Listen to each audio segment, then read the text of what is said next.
ছোটবেলায় যখন পড়ালেখা করতে চাইতাম না, তখন মা বলতো, একটু কষ্ট করে ম্যাট্রিক পাস করো, তারপর দেখবে কলেজে উঠলে আর কোনো পড়াই থাকবে না, তুমি অনেক স্বাধীনভাবে চলাফেরা করতে পারবে, যখন যা খুশি তাই করতে পারবে।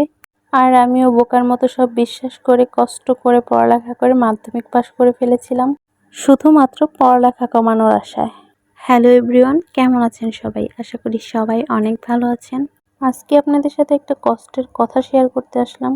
আপনারাও হয়তো অনেকে আমার মতো এই একই কথা বিশ্বাস করেছেন, কলেজ লাইফে উঠলে নাকি পড়ালেখা কমে যায়, স্বাধীনভাবে চলাফেরা করা যায়। স্কুল লাইফ শেষ হওয়ার পরে যখন কলেজে ভর্তি হলাম, বিশ্বাস করেন ভাই, মনে হলো আরো পড়ার চাপটা দ্বিগুণ হয়ে গেল। দিন দিন আরো পড়ালেখার চাপ বেড়ে যাচ্ছে। কলেজ লাইফ শেষ করে ভার্সিটিতে উঠে গেলাম, তারপরও আমার পড়ালেখা কমার কোনো নামই নেই। যাই হোক, এদিকে আমি ভার্সিটিতে আসলাম আজকে অনেকদিন পরে ক্লাস করতে, কিন্তু এসে দেখলাম আমি পুরো ক্লাসে একা।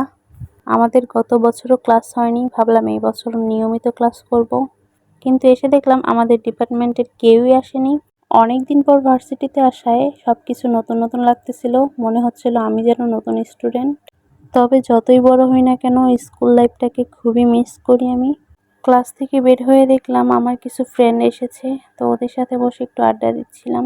অনেকদিন পর ওদের সাথে দেখা হলো, মনে হচ্ছে অনেক বছর হয়ে গেছে ওদের দেখি না। আমাদের কলেজে সুন্দর একটি পার্ট হলো এই কৃষ্ণচূড়া গাছটি, যদিও ফুলগুলি এখন ঝরে পড়ে গেছে।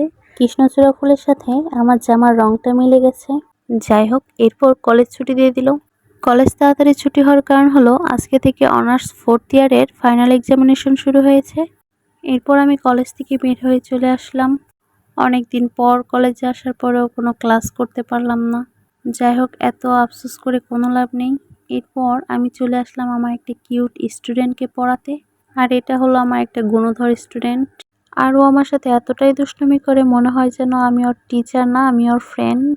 ও আমাকে ওর মতোই বাচ্চা ভাবে, আর ও আমাকে দেখলে খুবই খুশি হয়ে যায়। আর আমি যদি কোনো কারণে একদিন পড়াতে না যাই, ও আমাকে পাগল বানিয়ে ফেলবে, ম্যাডাম কালকে কেন আসোনি? আর ওর ছোট বোন আমাকে বলবে, ওই ম্যাডাম তুমি কেন আসো নাই কালকে? সবাই এখন ভাববেন আমি এইভাবে কেন কথা বললাম, আসলে ওর বোন অনেক ছোট তো এইভাবেই কথা বলে। আমি মাঝে মাঝে ওর বোনকে এভাবেই নকল করি, আর ওর বোন খুবই খুশি হয়, খুবই হাসে। নেক্সট কোনো ভিডিওতে ওর বোনের কথাগুলো আপনাদের শোনাবো। ওদের দুই ভাই বোনকে আমি অনেক ভালোবাসি, হয়তো ওরা ভালোবাসে বলেই আমি এত ভালোবাসি ওদের। আসলে বাচ্চাদের ভালোবাসলে ওরাও নিজেদের সবটা দিয়ে ভালোবাসে। ভিডিও লাস্টে আমাদের কিউট একটা রিল অ্যাড করে দিব। আজকের ভিডিওটা এই পর্যন্তই, চেষ্টা করবো আরো নতুন নতুন ভিডিও আপলোড দেওয়ার। ধন্যবাদ সবাইকে পুরো ভিডিওটা দেখার জন্য। আমার মনা টিয়া আগুন মাসের